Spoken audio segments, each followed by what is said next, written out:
Jasmine Podcast. Nah, menurut Teteh, seberapa penting sih ikut organisasi? Kalau ditanya seberapa penting, jelas sangat-sangat penting ya.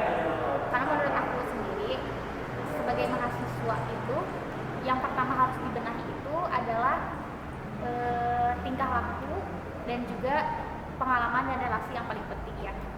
Karena kalau misalkan kalian masih SMP, SMA itu pasti yang dikejar kan akademik ya, pelajaran-pelajaran di kelas gitu. Tapi beda ketika kalian sudah menginjak bangku kuliah gitu.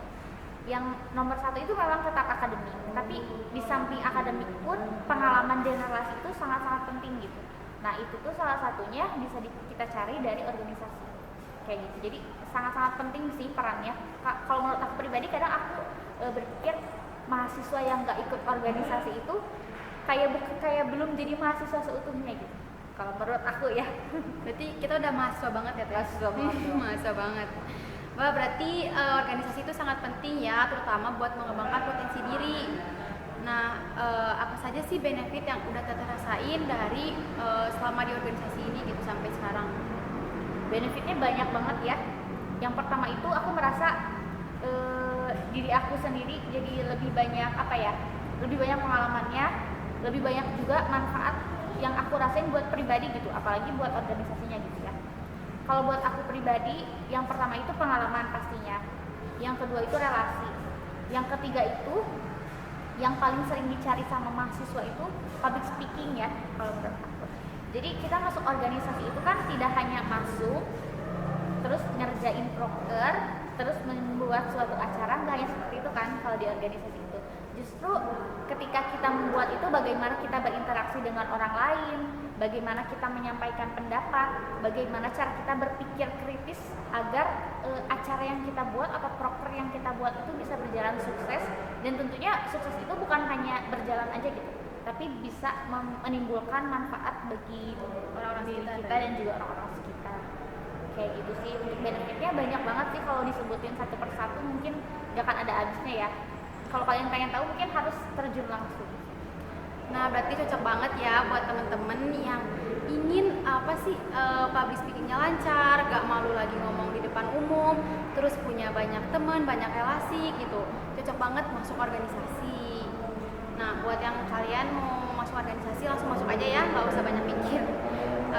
Organisasi itu kan sangat luas ya, Teh. Jenis organisasi apa aja gitu yang bisa kita ikutin, terutama di masa sekarang ini? Jenis organisasi apa aja yang bisa kita ikuti itu banyak banget sih. Kalau menurut aku disesuaikan aja dengan minat dan bakat kalian. Tapi kalau aku pribadi lebih menitik beratkan kepada minat sih ya kalau organisasi. Karena menurut aku bakat itu masih bisa diasah gitu. Karena kalian juga kan di kampus cukup lama ya, sekitar 4 tahun gitu ya untuk S1. Itu bakatnya masih bisa diasah sih kalau menurut aku di organisasi. Jadi tergantung kalian aja, kalian minatnya di olahraga, ya berarti ikut organisasi mengenai keolahragaan gitu, atau minat di modeling atau minat di public speaking gitu kan, itu tergantung minat kalian. Tapi kalau di era pandemi kayak gini harus disesuaikan juga mungkin dengan tempat tinggal kali ya, dengan tempat tinggal kalian.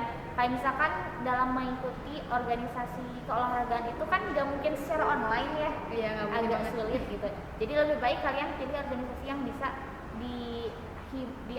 dijalankan walaupun secara online, contohnya berlatih public speaking atau yang lainnya gitu, fotografi dan sebagainya. Kayak gitu tuh masih bisa sih kalau secara online. Kayak gitu sih paling. Jadi tetap kembali ke diri sendiri ya, Teh ya. Kayak gimana minatnya kita, bakatnya kita di mana, disesuaikan lagi sama diri sendiri gitu ya. Nah, akhir-akhir ini tuh ada banyak ini loh, Teh, kayak stigma yang mengatakan kalau anak organisasi itu jarang berprestasi. Nah, argumen Teteh gimana kira-kira gitu tentang anak organisasi yang banyak dibilang kayak gitu, padahal kan banyak gitu yang orang masuk organisasi tapi prestasinya banyak gitu. Betul kayak yang tadi Tasya bilang ya, justru kebanyakan yang aku lihat itu orang-orang yang berprestasi itu adalah orang-orang yang organisatoris banget gitu. Yang aku lihat selama di kampus ya, justru yang aku lihat orang-orang yang nggak mengikuti organisasi itu kebanyakan kayak ya hanya kupu-kupu lah ya, kuliah doang. Iya, kuliah pulang, nggak ada kegiatan lain. Sementara anak-anak organisasi itu orang-orangnya yang selalu pengen menggali hal-hal baru gitu. menggali kayak ada lomba baru diikutin, ada hal-hal baru diikutin. Justru itu kan bibit-bibit untuk berprestasi gitu kan. Jadi kalau menurut aku sendiri sih stigma itu salah banget gitu ya, salah besar. Justru orang-orang organisatoris itu yang kebanyakan menjadi orang-orang berprestasi. Banyak banget gitu di UPI itu yang menjadi contohnya. Contohnya di BEM PKK sendiri juga kan ada ya, banyak teman sebaya ataupun kakak tingkat yang masuk organisasi tapi tetap gitu berprestasi. Dan IPK-nya pun aman. Kayak gitu sih. Nah makanya teman-teman yang mau masuk organisasi nggak usah ragu lagi, nggak usah kemakan sama stigma-stigma yang kayak gitu. Fokus aja, buktikan sama diri sendiri gitu, lihat langsung ke lapangan kayak gimana gitu ya. Organisasi itu menghasilkan prestasi, kalian harus lihat langsung gitu. Betul. Mungkin tambahan sedikit ya, berprestasi itu kan kita harus cari juga ya ajang untuk berprestasi. Kita itu mau di lingkup apa gitu ya. Nah salah satu cari info-info, cari relasi. Misalkan kita mau ikut berprestasi lewat jalur lomba nih. Kita tuh pengen tahu info lomba, pengen tahu apa ya, pembinaan mengenai lomba itu sendiri itu justru di organisasi itu sangat membantu. Karena sekarang tuh banyak, termasuk BEM PKK sendiri ya, kita ada ranahnya untuk memberikan info-info lomba. Kemudian kita juga kan di RBP di bidang 2 ada pembinaan mahasiswa berprestasi.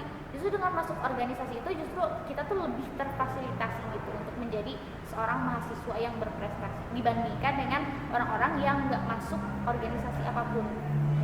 Nah buat aku sendiri udah kerasa teh, aku udah ngikutin berapa lomba ya, itu aku udah tahu gitu ya, karena masuk organisasi. Betul. Karena dari orang-orang BEM yang ngasih tahu, ntar nih gitu kayak ada kegiatan lomba di UPI gitu kayak PKM maupun yang di luar kayak di UI, di mana tuh kan karena anak BEM tuh sama Unipla itu saling saling kenal gitu ya, nanti saling ngasih tahu info. Jadi di organisasi itu bukan hanya cuma sebatas kerja gitu doang, tapi kalian juga saling ngasih informasi gitu buat ngembangin diri kalian masing-masing. Nah, kalau persyaratan tersendiri dari masuk organisasi apa saja teh? Itu sebenarnya tergantung dari organisasinya sendiri sih ya. Tapi aku mungkin lebih membahas di BEM PKK kali ya. Kalau di BEM PKK sendiri syarat masuknya nggak ada ya, bisa dibilang nggak ada. Kalian yang mau punya basic dari nol pun bisa masuk gitu ya. Dari SMA-nya sama sekali nggak punya pengalaman organisasi ataupun ikut apa gitu, itu tetap bisa masuk ke BEM PKK. Aku pun di SMA mungkin hanya pengalaman organisasinya nggak terlalu banyak gitu ya, tapi alhamdulillah bisa masuk gitu ke BEM PKK. Kalau Tara sendiri sebelumnya di SMA barangkali ada pengalaman organisasi nggak? Sebelumnya ada gitu di SMP, jadi paskibra gitu ya. Cuma itu juga kerasa banget benefitnya banyak. Cuma kalau sama di kampus gitu ya, di universitas terutama di UPI ini beda banget gitu. Lebih mudah, tapi kita juga dapat gitu benefitnya yang tinggi juga buat kita gitu. Kayak gitu ya. Jadi kalau untuk persyaratan sih jangan terlalu minder, takut harus ada pengalaman, takut apa, enggak. Pokoknya kalau mau organisasi itu maju dulu aja gitu. Sisanya gimana ntar. Berhubung banyak banget kegiatan organisasi yang udah teteh ikutin, apa aja nih pengalaman seru di organisasi selama ini yang teteh rasain? Pengalaman seru di organisasi, mungkin kalau pengalaman mahasiswa baru kali ya. Kalau mahasiswa baru banyak banget pengalaman seru. Soalnya dimulai dari alur kaderisasi itu menurut aku semuanya seru.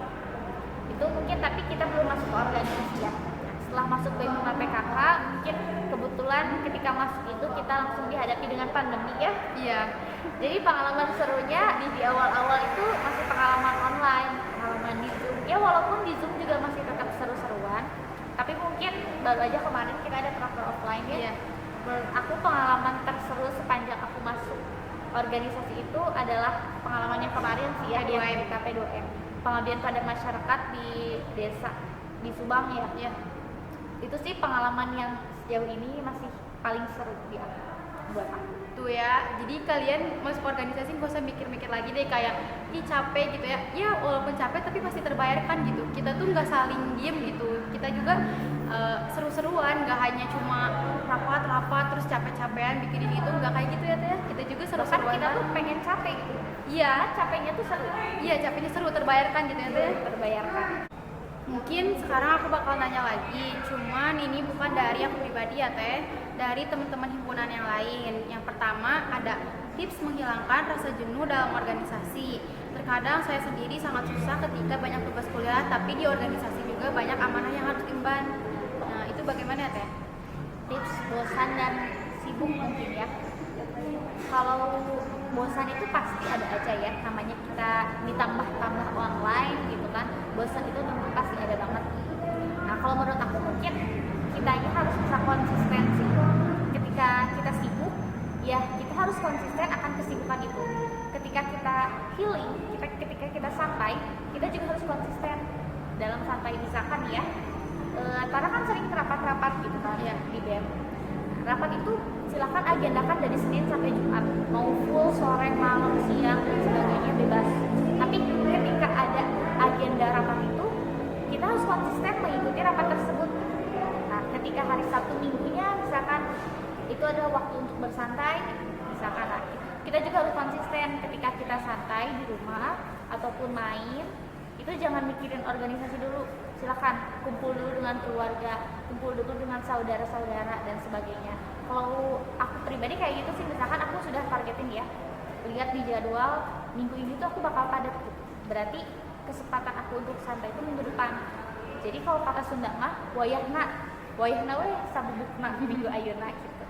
Minggu sekarang silakan sibuk dulu, tapi ingat gitu nanti akan ada waktunya kita bersantai. Kayak gitu sih. Kalau bosan mah ya gimana ya, setiap orang juga bosan mah sifat manusia gitu. Jadi bagaimana cara kita menghadapinya aja. Apakah bosan kita mau diem aja ketika bosan itu atau menghilang gitu, tidak ada tanggung jawab, itu dikembalikan lagi ke diri masing-masing. Nah, selanjutnya ada pertanyaan kedua, yaitu kalau kita mengikuti kegiatan organisasi di luar kampus, itu sebenarnya harus mengikuti organisasi di dalam dulu nggak sih? Karena pada dasarnya rumah kan yang paling utama, namun jika minat dan potensi kita ada di organisasi luar, itu bagaimana ya Teh? Sebenarnya ya, organisasi luar maupun dalam kampus itu tidak beda jauh. Maksudnya ketika orang, memang betul ya, rumah adalah yang paling utama dulu gitu. Menurut aku pun seperti itu sih. Ketika ada yang dekat gitu, keluarga yang dekat, kenapa memilih yang jauh? Tapi ketika mungkin kalian gimana niat ya, tadi kan gimana kediaman juga, bisa jadi ada yang mengikuti organisasi luar kampus itu memang organisasi tempat tinggalnya, kayak misalkan Karang Taruna ya, kayak gitu Karang Taruna dan sebagainya, itu kan memang berdasarkan tempat tinggal ya. Tapi itu menurut aku itu bisa digunakan, bisa dilaksanakan tanpa kalian maksudnya ketika kalian gak kuliah di sini pun itu masih bisa terlaksana gitu. Kalau menurut aku mampang mumpung ya, kata orang Sundanya mampang mumpung kuliah di sini, ya ikuti juga gitu organisasi yang ada di sini, kayak gitu sih, manfaatkan yang ada gitu, sarana yang ada. Soalnya gak jauh beda sih sebenarnya sama yang di luar gitu ya, di sini juga sama aja gitu. Ya sebenarnya organisasi itu gitu-gitu aja sih sebenarnya. Benar banget. Dan ini ada pertanyaan terakhir ya Teh, saya pernah mengikuti organisasi, tapi orang-orang di dalamnya sangat tidak sefrekuensi. Bahkan saat rapat saya merasa selalu sendirian. Kadang itu yang membuat saya malas untuk berorganisasi. Walaupun saya tahu banyak sekali ilmu dan pengalaman yang didapat, tapi orang-orang di dalamnya yang membuat tidak nyaman. Nah, apakah ada tips supaya bisa survive di kondisi tersebut? Oke, tipsnya mungkin ya, gini aja deh, kita nggak mungkin menyalahkan banyak orang demi diri kita sendiri gitu. Ketika satu melawan banyak orang, itu berarti yang salah tuh jangan salahkan banyak orang, tapi salahkan si satu itu gitu. Ketika kamu nggak klop sama semua orang, berarti tolong introspeksi diri dulu terlebih dahulu. Apakah ada yang salah dengan aku, dengan diri sendiri, kayak gitu. Jadi apapun problemnya, kalau aku pribadi ya selalu menitik beratkan, oh iya mungkin ini kesalahan aku, oh iya mungkin ini kesalahan aku. Itu sih kalau menurut aku tipsnya yang pertama, supaya kita tuh nggak apa ya, dalam organisasi itu nggak sombong, nggak merasa pangaina. Jadi selalu merasa bahwa diri kita itu kurang, diri kita itu masih banyak sekali kesalahan, masih banyak sekali kekurangan. Jadi kayak gitu, ketika dihadapi dengan ide-ide atau frekuensi yang beda frekuensi tadi ya, itu mungkin ada sesuatu yang salah, something wrong with me gitu, kayak gitu sih. Jadi emang kembali ke diri sendiri ya Kembali Teh, ke diri harus sendiri. introspeksi juga. Kenapa nih orang-orang nggak sefrekuensi sama aku? Kenapa orang-orang ngediamin? Mungkin dari kitanya juga yang nggak ngomong duluan ya, nggak komunikasi duluan. Mungkin dari orang-orang di sekitar kamu juga pasti bingung gitu, kayak belum tahu gitu kamu sifatnya apa, atau takutnya nggak mau diganggu atau gimana, kan belum tahu ya. Mereka juga mungkin pengennya kalian yang duluan gitu, biar kalian juga bisa saling rangkul gitu ya Teh. Iya betul. Soalnya walaupun kamu punya ide yang banyak, tapi kamu tidak bisa menyampaikannya, itu kayak cuma-cuma. Jadi intinya di organisasi itu yang pertama kenyamanan dulu ya, balik lagi ke awal. Kenyamanan dulu. Silahkan jalin dulu chemistry dengan rekan-rekan kamu gitu. Jalin dulu chemistry, terus sosialisasi, silaturahmi juga, supaya aku misalkan dengan Tara ngobrol-ngobrol dulu gitu kan sebelum kita bikin podcast. Jalin dulu chemistry gitu. Ketika sudah chemistry terjalin, otomatis ketika kita melaksanakan proker, melaksanakan apapun, kita tuh nggak akan nggak akan merasa beda sendiri gitu, kayak gitu. Jadi untuk tips and triknya. Wah, luar biasa sekali ya podcast kita kali ini. Mungkin nih ada closing statement atau motivasi dari Teteh buat para penonton atau para pendengar podcast kita semua. Oke, mungkin tadi kita bisa sharing-sharing ya, aku dan Tara juga sharing-sharing gitu buat para penonton. Mungkin closing statement dari aku, terutama khususnya untuk mahasiswa baru yang baru menginjak ranah perkuliahan, kalian jangan takut untuk memulai berorganisasi, jangan takut untuk mencari relasi baru gitu ya. Mumpung masih mahasiswa baru, kesempatan kalian masih banyak, waktu kalian di kampus ini masih panjang gitu ya. Silahkan kalian mencari pengalaman sebanyak mungkin, relasi sebanyak mungkin, karena percaya deh, ketika kalian mengikuti organisasi itu banyak banget benefit yang kalian dapetin.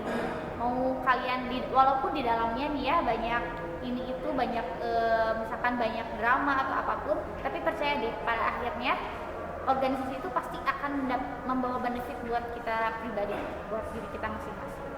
Kayak gitu sih. Tapi kalau menurut aku organisasi itu sangat-sangat positif. Kayak gitu sih. Wah, mantap banget ya Teh, sangat menginspirasi sekali. Kita sudah di penghujung podcast nih. Asik banget ya podcast kita kali ini. Makasih banyak Teh Fadini Firdaus, di tengah kesibukannya masih bisa menyempatkan waktunya untuk sharing sama kita semua. Makasih Teteh. Terima kasih juga. Oke, saya Tazkira Nindria pamit undur diri, sampai jumpa. EduTalk, bincang-bincang seputar pendidikan. See you guys. Terima kasih.